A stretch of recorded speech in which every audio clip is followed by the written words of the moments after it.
Who's ready to rock? I like that energy. Making life difficult for me is New York chef Alice Bonachelli and host of HGTV's Kitchen Cousins, Anthony Carino and John Culinary. Do it! There's a lot of Italian. Yes, there is a lot of Italian here. Do you have like a little thread of Italian in you? Like a couple capers or a little anchovy in there? Little mozzarella. You bring out these two handsome, brawny men, and you smile a lot. This is a man-witch right now. How do you guys work? So we build the kitchen literally in 3 days. I am the face. So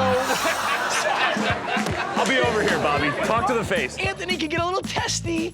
I got some attitude He problems. gets a little attitude. Good cop, bad cop. That's A it. little bit. I'm the face and the attitude problem. All right, who do you guys got tonight?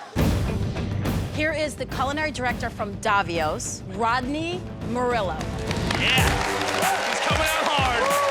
More handsome men. I love this. Our next contender grew up cooking for some of the baddest mafiosos in the Bronx. Please welcome Toni Sapienza.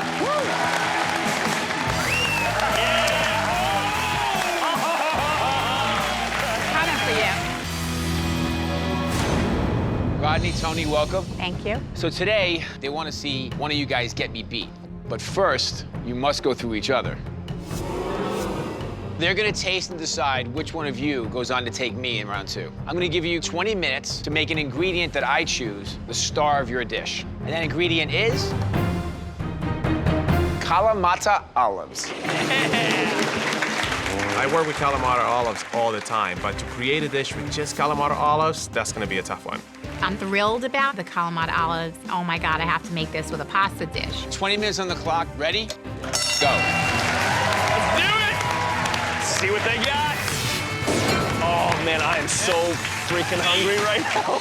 I'm planning to really impress the judges by making the olives a few different ways. A bruschetta with a olive tapenade, olive vinaigrette, and crunchy olives. Today I'm making a pasta puttanesca with kalamata olives. Next, I drain the pasta off and then I immediately toss it into the pan. Pasta in the sauce, Toni. Wanna How you doing? taste? I would love to. Get in there. Come on, get in there. It's called a perfect bite. Oh, hell yeah. Let's do it, guys. Come on. What'd you guys see? The puttanesca tasted awesome. Rodney's stuff we couldn't taste because it was in process, but it looks, Lots of olives. it's the star. I like Right? that. 90 seconds. Time is almost up. I start plating my pasta, add the sauce and the olives to the top. 30 seconds. On my plate now, I have the grilled bread. I'm gonna dress it up with a nice arugula salad with the vinaigrette that I made. Add my tapenade. 10, I finish it with a nice crispy olive on top. 7, 6, To finish, I add some more Parmigiano Reggiano cheese. Tony's got a pasta with puttanesca sauce. Maybe I went a little too simple. Here we go. I'm hoping they appreciate good Italian. All right, guys, so we are here to find the one chef that can beat Bobby Flay. And it's all gonna come down to what you did to the kalamata olive. Toni, tell us what you made. Today I made for you a pasta puttanesca with kalamata olive. Ooh, got some heat there. I love the punch of the chili flake. It's a la Bobby, bringing the heat to it, but I'm missing a little bit of the saltiness. I would guess it was probably from the water. I'm Italian. I love pasta. And the pasta is cooked perfectly, but I would have liked a little more of the tomatoes and olive in this dish.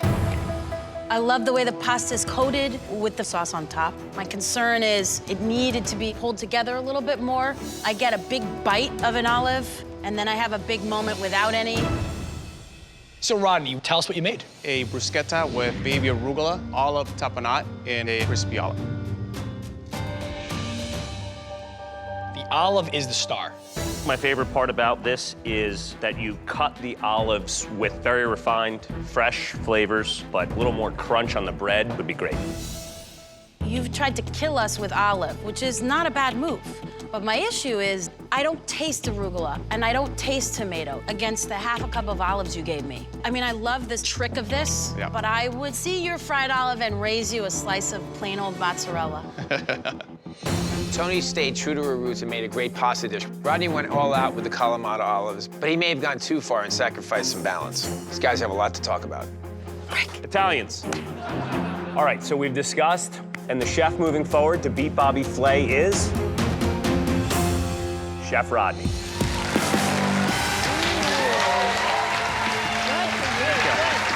Oh, I'm disappointed. But I'll be back, Bobby. Remember this face.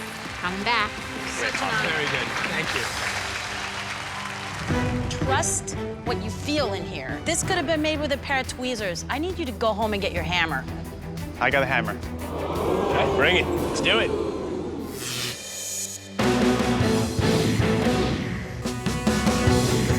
All right, Rodney, congratulations. You made it through round Thank you. one. What is your signature dish tonight? My signature dish is meatball sandwich. So good. I'm totally in the mood for a meatball sandwich. 3 culinary experts are standing by to do a blind taste test. You guys have 45 minutes. Go!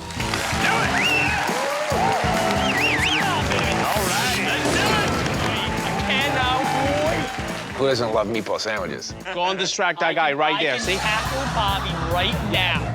The best thing to do is like hang around, but don't talk to him. So all 3 of these guys are trying to get in my way, but I gotta keep moving. Right now, I'm working on a salad to put on top of my sandwich. I'm gonna add a little bit of freshness with some arugula, red onions, and some peppers, which you usually don't see on a meatball sandwich. So fancy today. 4:45, guys. All right, good luck. Should it be rustic the way Bobby's kind of putting it together? Should it be more refined the way Rodney's doing? I think that's what it's gonna come down to. And by the way, you said meatball sandwich. That's a promise. Yes, it is. I'm gonna marry you, we're gonna have children, I love you, this is a meatball sandwich. These are like, you don't play. It's time to start plating the sandwiches. I'm gonna start placing my meatballs on my bread with the cheese. I sprinkle a little Parmesan and a little sauce. Look at him running around, Bobby, like, oh, I've got somewhere to be. Give me a break.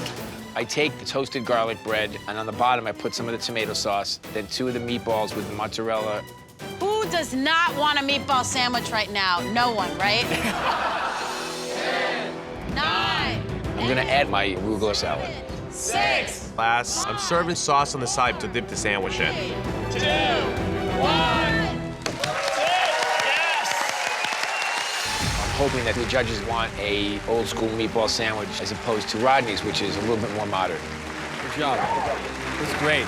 Bobby's looks good, but I know mine looks better. I think I have a great product on my plate to win it.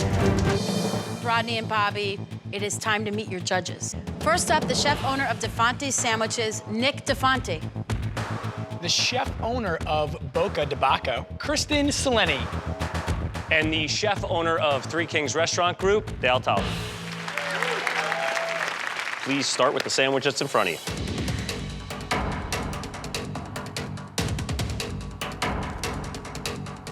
It's exactly what you want when you want a meatball sandwich. This meatball is seasoned very well. The bread, it's been cored out a little bit, so it's not too bready. But though I know mozzarella is traditional, I'm kind of looking for something sharp at the end. I want a little more. I want a little more sauce. I want a little more mozzarella. And maybe that's just me being greedy. And that's not a bad thing, you know, because it's really good. The red onion, to me, is a little off base. But the meatball was beautiful. Moist, the texture, everything. I really enjoyed it. Judges, please switch your plates now.